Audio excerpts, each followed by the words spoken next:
So you have tons of makeup. You've bought all the new collections. You have the eyeshadows, you have the blushes, you have the highlighters, you have the bronzers, but do you have the tools to use all of those products?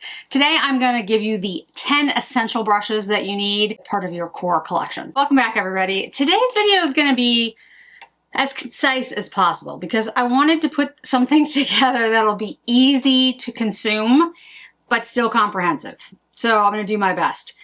We're gonna talk brushes today, and I'm also gonna talk a little bit about eyelash curlers at the end. Brushes are a complicated subject because, like most things, when you really get in depth with it, it really can become quite technical, and you can get into all kinds of discussions about different types of hair and shapes and handles and a bunch of other things. What I'm here to do today is give you 10 brushes that I think, if you were to say lose everything, or hopefully that does not happen, or if you go somewhere and you just need 10 brushes and you can't have more than that, these brushes would get you through. It would be like, okay, this will suffice. But not only will it suffice, these brushes are what I consider some of the best in their category. When I say some of the best, yes, I could have as many as 1,000 brushes. I mean, I really do have so many brushes, and I've been collecting them since I was a makeup artist for Chanel back when I was in my 20s. So I've had these brushes for 30 years, and if you keep your brushes well and you're using other brushes, you can keep them for that long. Most of them you start to fall apart by that point, but you can keep them for a very long time. So that's the reason I have so many. Plus, I'm now doing this full time, so it makes sense that I have so many. For most people, you do not need that many brushes. You're only using the brushes on your face. You have one shape of your eye, one cheekbone to deal with. So it's not like you have to have different angles and different textures for different people. The other thing I would say is price point. Some of my brushes are just exceedingly expensive, and I think, like wine, spirits, perfume, makeup, clothing, that as you edge up in price, there is a difference in quality. There is a difference in craftsmanship. Absolutely. And I do think the things that are more expensive in general are better. However, for most people, I don't think they're 10 times better. Okay. So I think the brushes that I'm recommending today are all reasonably priced for what they are. And I think for most of them, they're in a decent, achievable, accessible price point. There is one brand that is more expensive, but I will offer alternatives for that one as well. I have nothing on my face at the moment except for Make, M-A-K-E, brow pencil and gloss. I love that brand, by the way. I have their eyeshadow today that we're gonna use in the demonstration. I'm gonna be using makeup obviously today, but it's not about the makeup, it's about the brushes. I will mention when the brush is natural hair or synthetic. It used to be back in the day, frankly, that when you said synthetic, it meant it was terrible because synthetic meant scratchy and plastic. That is not the case anymore. It's not true anymore. But it was. There was a time that if somebody said a synthetic brush, you did not want to use it because it was going to hurt your skin. That has not been the case for quite some time. These are my recommendations, my suggestions, and my suggestions only. If you have other brushes that you absolutely love, that's great. And for each category, I am showing you one brush because I'm trying to make this as simple as possible. Again, just 10 core brushes. There are a lot of other good brushes out there for each category. If you have questions, let me know. Okay, so the first one is foundation. The way I like to put on my foundation is with the Anissa Pinnacle brush. This brush is really the only one I use for foundation at this point. Like I said, I have other foundation brushes. Other brands that I'm going to talk about today have good foundation brushes, but this is the one I use. I feel like this brush gives me the most perfect application, and I don't have to worry about any, patches or splotchiness or streaks or anything. I just think this brush is like a miracle brush for foundation. I have 3 of them. I have a smaller one that is basically the same kind of shape made from the same synthetic, whatever it's made from, that I use like around my nose or like in my brow area and stuff, to get at smaller areas when I'm putting on concealer or foundation. You notice that my skin looks really good right now, and thank you so much if you think so. Took my own compliment there. It's because of all the skincare I'm trying for all of you guys. I'm making sure that I'm testing out so many different products over the last couple months, and I have found some really good ones. And I found some other ones that did not work for me. I will have videos on all of that, but I have to say, like, there are some good tools and products out there that we don't talk about nearly enough. All right, so that's the Anissa brush. And I like I said, I cannot recommend this more. This one's really dirty right now. I need to go wash it. But it's a synthetic brush. It's, it's really easy to clean. I think they have a Black Friday sale going on, or they will. Very easy to use. No notes. It's just perfect, at least for me. I would suggest when you put in foundation, especially if you have more mature skin, to pounce like this to get it to get a really even and streak-free application. If you pull a brush like this, any brush, you tend to get more of streaks. However, I know there's people who like a flat brush to put on their foundation. That does work, actually, if you're not swiping. It's more of a just like a layering of product. But I will tell you, there's some foundations that does not work with. Like if you try it with certain foundations, it won't look right. It works with more wet emollient products, but some products you'll see the streaks. So just keep that in mind. So the best bronzer brush that's ever existed, and in my opinion will ever exist, is the Tom Ford bronzer brush. This brush is from 1990s.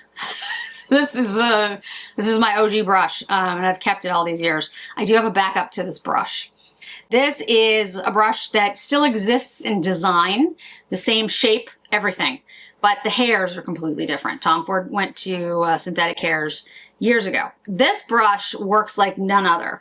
When you use bronzer with this thing, I don't know what to tell you, but it used to be white, by the way, but it's been discolored over the years. It just lays down bronzer in a way that practically no other brush will. But again, doesn't exist anymore. So there are two brushes that I use as bronzer brushes today. There is the Rephr 22 brush, which looks almost identical, actually.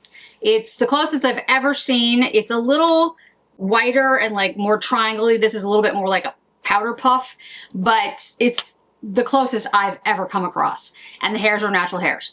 This brush is sold out at the moment at Rephr. So you can't get part of the Black Friday sale, but it will come back in stock. And this is a brush worth buying at full price. This is a brush worth buying at twice the price that it's currently priced at. Rephr has very good pricing for what they make. So this is a brush that if you don't own and you wear bronzer, I would honestly tell you that you should have this brush in your collection. The Anissa brush and this brush are like two brushes where I would just tell everybody, just go get those brushes. Ones, there's, it depends on size, blah, blah, blah. But these two, they're just phenomenally good. Again, it's sold out right now, but it will come back in stock. The other one is the Sonia G. This is the Jumbo Bronzer Brush. This is an excellent brush for bronzer. As you can probably see from the Tom Ford, it is definitely wider. It has more of the V shape. It's more pinched in at the bottom. It is Seikoho Goat, so you can, it's a tougher hair, so you can use different things with it and it would probably be fine. I wouldn't worry too much about it if you dipped it in cream or, had powder or whatever.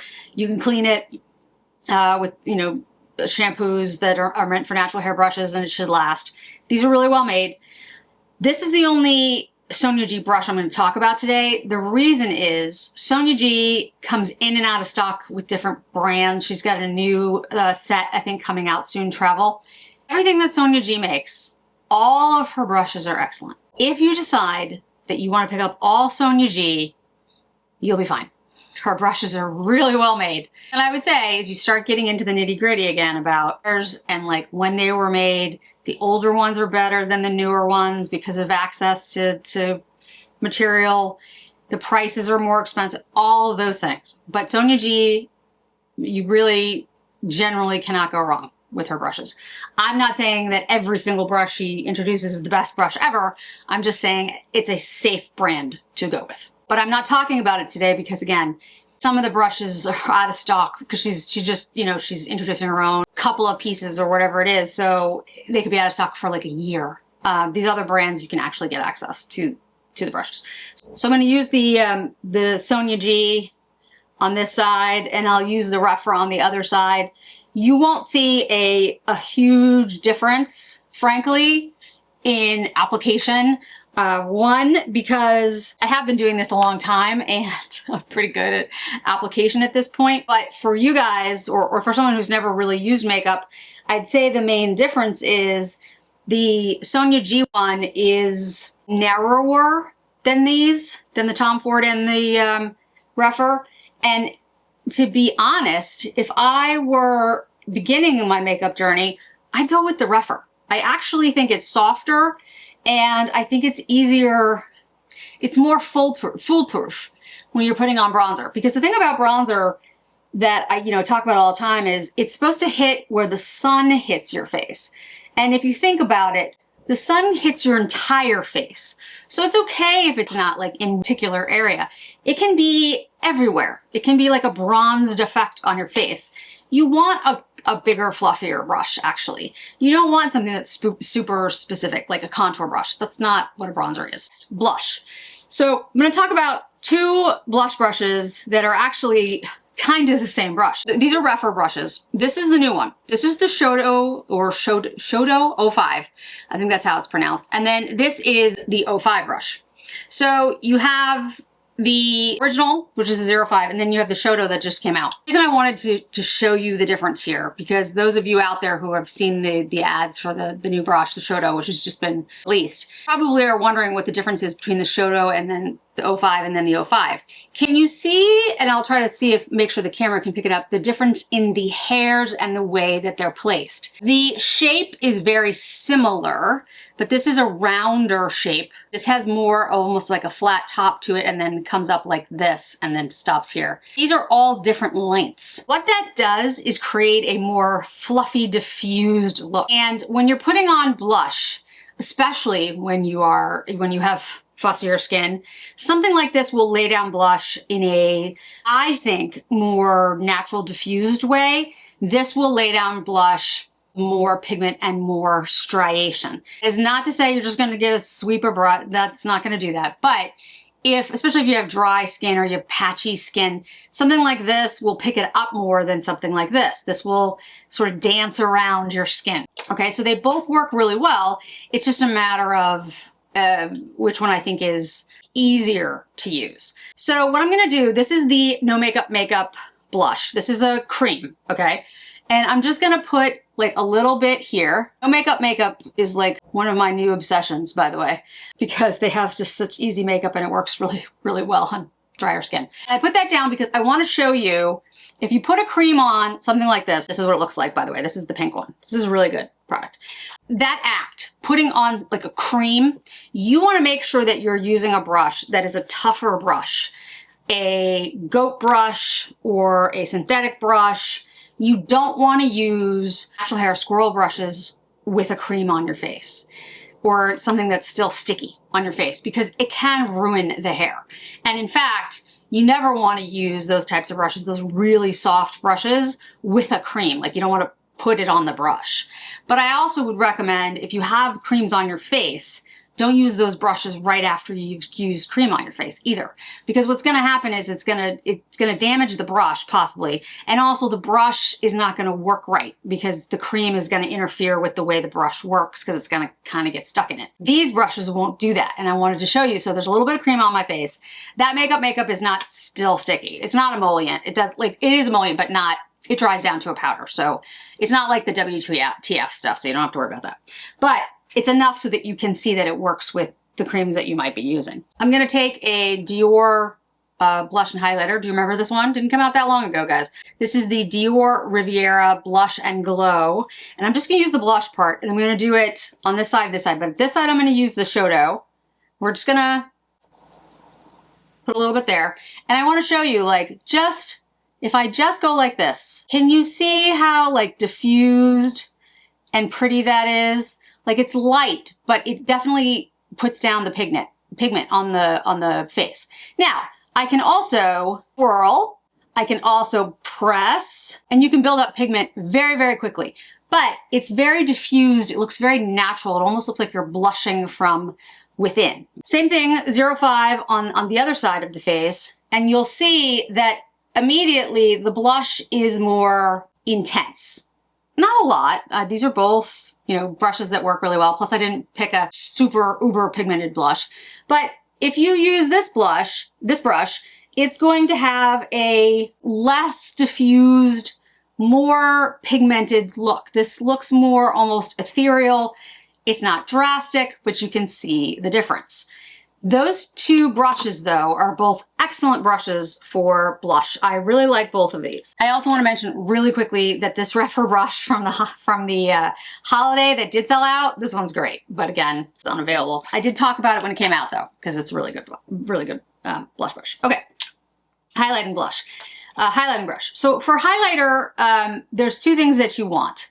For a highlighter, you want, in my opinion, something that is angled if you can get it, just because it's just easier, I feel like, to put on a highlighter with an angled brush, because really what you're trying to do is just like lightly put it on, because you don't want a lot of highlighter on your face. Unless you do want a lot of highlighter on your face, and then, okay, fine. Surratt also has one, and I will make sure it's linked below. It's the highlight blush, highlight something brush. I don't remember the name. The names are not on these, but I'll make sure the links are below with the actual brushes. And this one is the 04 by Rephr, and this one is the Surratt. And you can see there's like dirty, I need to wash it, but same, almost identical shape. I mean, really, almost identical. And the difference is the Rephr is narrower than the Surratt. Wayne Goss has one of my favorite highlighter brushes of all time, but it was a limited edition brush that came out and then it was gone. It doesn't exist anymore. So I'm not going to go into detail about it because you can't buy it, and I think that's just mean. So I'm going to show you the Rephr with the highlight in here, and I will show you the Surratt. So basically, when I say an angled brush, you can just go like this, pull it up. I always like to do just like tie it in a little bit. And if you want to do something like on your nose or wherever you like to put highlight, it's just a really nice diffused way of putting down highlight, and it won't overwhelm you. Both of these brushes, though, have enough pounce that you can make them more intense. However, the Surratt is a softer, more delicate brush in their hairs, so you will want to, you know, be more careful with that. Also, the way that the Surratt's going to put down the highlight is going to be more diffused because of the lightness and the softness of this brush. The Rephr is a hardier brush and can deal with creams. The Surratt cannot. All right, on to eyes. These brushes, actually, almost all of these, now that I'm looking at them, are BKBeauty, which is interesting because I actually hadn't planned it that way. And then one is Rephr. There are 3 BKBeauty brushes that I would say are the like core, and I think she has these in her core set. And again, BKBeauty is going to have a huge Black Friday sale, Cyber Monday sales. 201, 202, 207. 201 is a broad, almost triangle shaped brush that's great for blowing out an area, a wide diffuse crease. This is a more defined crease brush. In fact, I think the name of this one is Defined Crease, and I think this is Blended Crease, I'm pretty sure. And then 207 is a more specific crease brush, especially if you have like a smaller eye or if you're trying to get on the inner corner of the eye. These are ones that you'll want to have in your collection. Then there is the Nikki sets, the Nikki LaRose sets that I've just started using. And there's one brush in here that I already have as like part of my, I'm using it all the time. They're all good. All the brushes that are part of Nikki's and Angie Hot and Flashy, which is another BKBeauty, which I'll talk about in a minute, have great brushes in them. But there's always, at least for me, there's always like 2 or 3 brushes in every set, like large set, that I'm like, oh, but that one, that's the one. Like Anissa has great brushes that aren't the foundation brush, but it's the foundation brush that like I fell in love with. So this is Nikki's, and I think this is in her first set. This is the N12. I think this is called, this is the Smudger brush. I think that's actually the name. The reason I like this one is because The shape of it is like a rounded top smudger. It's wide enough that if you want to smudge like a line out here, you can, or under your eye or your eyelashes, but you can also smudge your eyeshadow in the crease with it because it's not so tiny that it's going to be too narrow. So this one's really good for, like, again, if we're just trying to narrow it down to 10 and you don't get any others, this is a really good for multi-use. And then for all over the eye, this is a brush that has kind of been described as like the one and done brush, which it can be. Because honestly, the shape of this allows you to do a crease, a defined crease, a blended crease. You could probably do a little bit of a line, although that would be hard, but then all over lid color. And this is the Rephr 01. This brush is probably the most multi-use brush I have. Sonia G has a brush like this as well. It's in her Sky Eye set or her reds. I call them the red and blue sets. It has a very similar shape, and it's basically kind of like a thumb, like a second finger. Can you kind of see it? Like your index finger?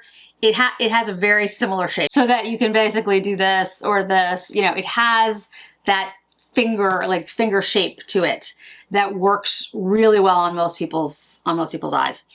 And then this is cheating a little bit because technically this is under your eye. This is concealer. This is the Angie Hot and Flashy brush I like all the Angie Hot and Flashy brushes like a lot. Those are my favorites of the BK Beauties. But this is like a bunny's foot. Like, it's super, super soft. You can use this for powder under the eye, which is what I tend to use it for. But you can also use it for concealer. And you can just put down like your RMS, which is the best concealer, and then push it into the eye to get a fantastic look. So I am going to demonstrate all of those brushes for you today, just really quickly, so that you can see how well they work. So I'm using an old Chanel quad called Tissé Gabrielle. And then I'm also using Make, M-A-K-E, the same stuff I use on my brows, eyeshadow. If you have not picked up Make eyeshadow, you should. This is in shade Quartz. This stuff is good. Now, if you really hate single shadows, I get it. Not everybody's a single shadow person. I don't love single shadows, but the Make brand, I'll show you what it looks like. All right, so I'm gonna pick this like grayish shade. I'm gonna use the 201. This is what I would call the blended crease. This is like the big, blown out kind of thing. This is when you want to have a really fluffy, broad, very diffused shade.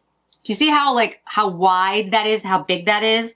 If you have a very small eye, the 201 might be too big for you. And in BK Beauty, they do have a set, like it's specifically named. I'll make sure it's either on the screen so you can shop it on the screen, or it's down below, or both, that you can find that there's a set that actually says like for small eyes, because it is an issue. Like, I have a lot of lid space, not as much as some people, but I do have a lot of lid space, and I do realize that not everybody does. And so if this is just like, if you look at the shape and the size of that, it is big. That's the whole point. It's a very blended crease. You might say, well, Jen, I don't have that much space. There are brushes specifically made for that. I would also say that the 202, which I'm going to use next, this is going to work for most people, honestly. Even if you have a very small lid space, the 202 will work. This would be what you might want to use actually for the more blown out. I'm going to take the like bluish silvery shade, and all I'm going to do with it is intensify the crease here, the defined crease. And for those of you, again, who have a more mature eye, just to make sure you're looking straight ahead, and the crease that you're trying to make, you can see when you look ahead. Because if you go like this, because your skin is, as it is for all of us, sagging a little bit, and then you try to design, put the crease in, you're actually putting it where it isn't. And it's not going to work. So you're trying to make sure it's probably a little above, it's on your skin, it's probably a little above where the crease is in regards to your bones underneath, because you're probably doing this. Most of us do, even when you're young, because it's just easier to find the space. So just make sure that you're looking straight ahead, normal look, and then do it, because then you'll be like, oh, okay, actually, it's it's here.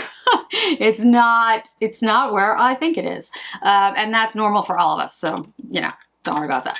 Then the 207, which is a very, like I said, very specific crease brush. This is small. We're going to take the white shade that's in here, and I'm going to use this as an inner corner brush. Now, there are great inner corner brushes that you can buy, but again, if we're just putting it down to 10 that, you know, you can use for other things, this is a brush that works really well. You can use it for inner corner like this, and you can also use it for a very defined crease look, or, like I said before, if you have a very small eye, you might want to use this instead of the 202 to get your crease. Now, a lot of people will ask me, why did I do the inner corner before I put the shadow down? It's because I don't like a really shiny inner corner. I like to have some there, but I want the shadow to be over it, so I put it down first. If you want it to be under it, if you wanted to put the shadow underneath and you want the inner corner to really shine, then I would suggest putting that on last. Okay, so we're gonna use the Make, and we're gonna use the Rephr brush. This is the 01. Wait till you, because I know in the pan, it just looks kind of like boring, but you're just kind of like, eh. Wait till you see it on the eye. And again, this shade is Quartz, and you can tap, and you can also pull with this brush. Either way, you probably won't have too much fallout. You'll have some, because of the nature of, this is a sparkly kind of shade. It's got some luminescent, well, not sparkly, luminescence to it, but it's not like a glittery shade. There's not pieces or anything in here. So this brush is also a workhorse of a brush. It holds on to pigment, so you should be fine even if you sweep. But I will say, if you pat like this, you'll get more pigment out of it. It'll be more impressive. So that's the Make Quartz. I mean, look at that, like the shade. It's, yeah, the Make products, the eyeshadows, they are really good, and they don't look like much in the pan. When you use them, you're like, wow, that's really good.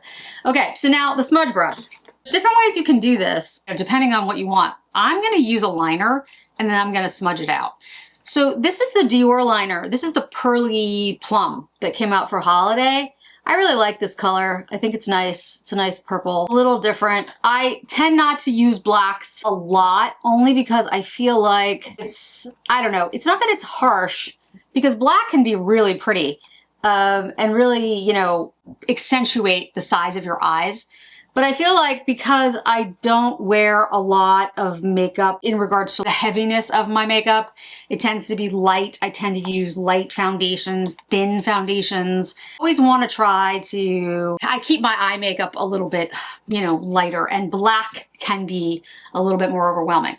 But it also is probably the most, like, you know, pop kind of thing. So I'm gonna take this smudge brush, and first I'm just gonna smudge out the liner by itself. Yeah, if you really wanna get, you know, bang for your buck, a wow factor, if you will, use black. Against the skin, it's definitely gonna show up. And if you have deeper skin and a deeper skin tone, using something like silver can be really impressive, because it just, you know, the contrast is amazing. The great thing about this brush is it blended the liner beautifully. You don't have to worry about the cream in the liner being a problem, and it's soft, so it's really nice. So when I'll take a black like shadow instead of a liner. Not to say I don't use black liner, because I like the Sarah Creel black liner a lot. Tom Ford has a good one too, actually. So I'm not saying I never do it. I'm just saying generally I don't use black liner. I tend to use another color, and then I'll use like shadow to go over it. Just because I feel like it's a little softer for me, and that's just my preferred look. But you can use either way. There you go. So it's just a smudged line. It looks softer. It looks a little bit less harsh, I think. For those of you who like a liquid liner, again, you know, it's just a different look.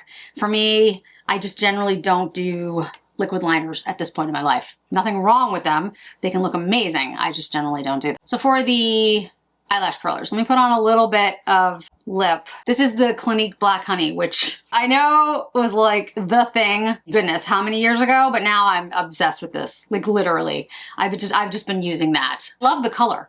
I love the color, and the feel isn't phenomenal. Anyway, that's not what we're talking about today. Let's talk about eyelash curlers. This is a subject that I don't think anyone ever talks about. Like, I've never seen a video on eyelash curlers, but I want to show you really quickly the eyelash curlers that I have in front of me, and let's talk about the differences. The reason that I want to include this is that Rephr just came out with 2 eyelash curlers, different sizes and shapes. And then I have a bunch of eyelash curlers that I've used for years. My Shuamora eyelash curler, which is my favorite of all time, is missing. I cannot find it anywhere, which doesn't make any sense because it is literally my favorite, but it's gone. Like, I cannot find it anywhere.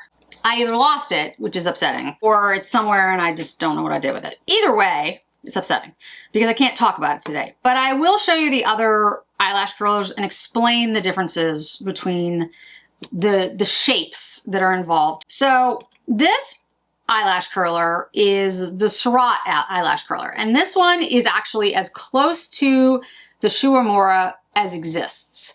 If you look at this curler, I have two of them, yes, because I have one in my bathroom downstairs. I usually have one in my purse. I travel with one. I have them all over the house, different purses. So these, if you look at the shape of these, right, they are actually relatively flat, okay? They are not super curved. They are not super round. If you put them against my face, and I can like actually try to like put it up against my skin, you'll notice that the shape of this is relatively flat. It is not like a super rounded shape. And so the best way to show that, to actually see what the shape is of this type of curler, is to take a shadow and put it on, there's a little plastic curve thing in here that you use to squeeze to achieve the curl. And if you put this on like a tissue, you can see the shape that it creates. Can you see that shape in the corner? So that's the shape, okay? It is relatively flat, the Surratt. The Surratt is actually my favorite next to the Shu Uemura that I've been using for years.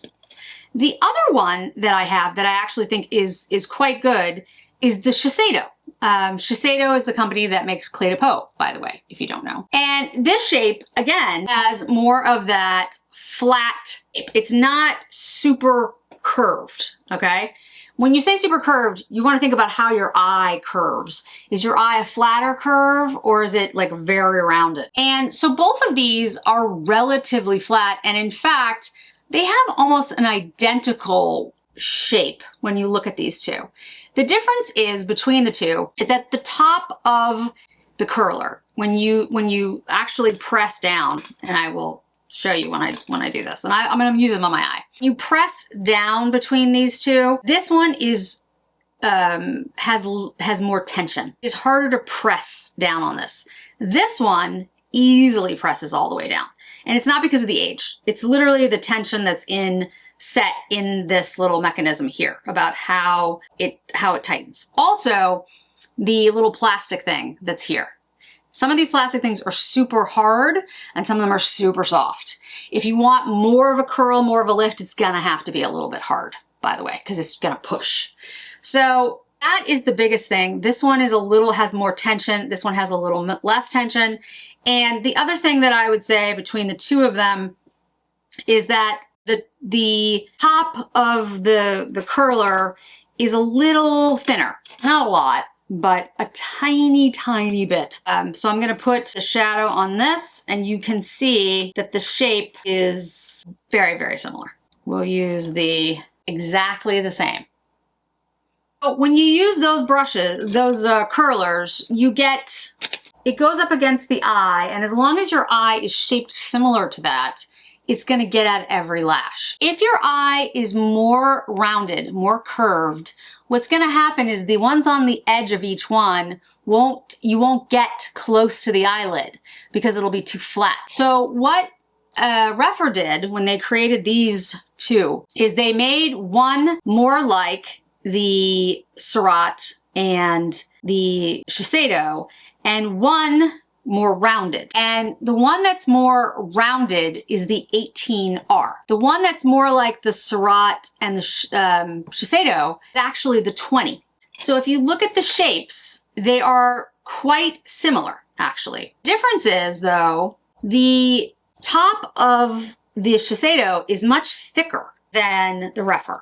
The Rephr has a thinner piece at the top. Other thing that I would say is the plastic thing, the smushy thing that's in between, it's much softer in the Shuamora, I'm sorry, the Shiseido and the Surratt. This little red one is incredibly hard. Now, I don't know if they did that on purpose, like they wanted more curl, but it is possible. These red ones are very, very hard. There's a lot of tension in these. You are gonna get more of a curl though. So if you look at the Shiseido and the Surratt next to this new one, this 18R, can you see how much more round it is? And when I put, and you'll see, when I put the black shadow on this one, you can see that the shape is very different, actually. Now, I would tell you that the Surratt and the Shiseido and the Shuamora all do, or did, cater largely to a more Asian clientele. And that may have something to do with the difference of shape of the eyelash curler. However, if you are the kind of person who has a very rounded eye, an extremely rounded eye, you might want to take a look at this new shape because this might fit against your lashes more. And you're going to ask me, you're going to be like, well, why does it matter? The reason it matters is because the closer you get to the actual eyelash, the more you have all of the lashes lift, okay? So it's hard to see, and that's why it's really hard to show how these things work. But if you see the others, they're all flatter. This one is rounder. This is the 18. So what I'm gonna do is, and I've tested these guys for a while now, so I can tell you that the 20 is very similar to the Shuamora, to the Shiseido and the Surratt. It's almost identical. The difference is the little plastic thing in the middle. Plastic thing in the middle, whatever that, it's rubber, not plastic. It is softer on both the Surratt and the Shiseido. The Shuamora is actually in between, and I still think the Shuamora is the best one. I cannot find it. So I'm going to have to buy one, which is really irritating.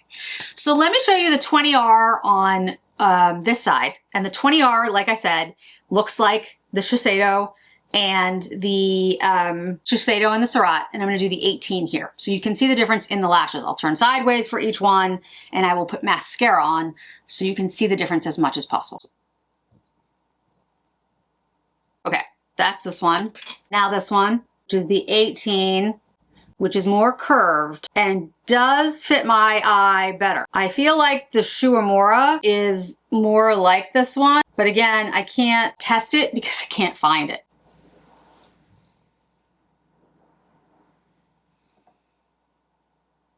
This is the 18, this is the 20.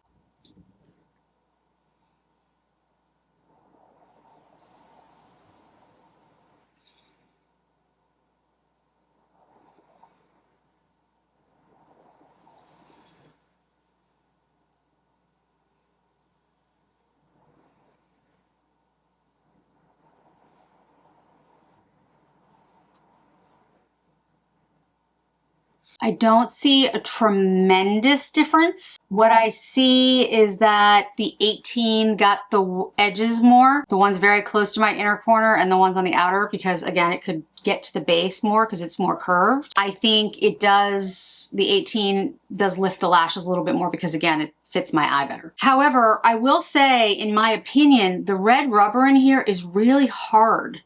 And the one in my Shiseido and the ones in my Surratt are much softer than these. Now these are older, you know, I've had them a little longer, but I think they are just much softer. I think these red ones are really hard.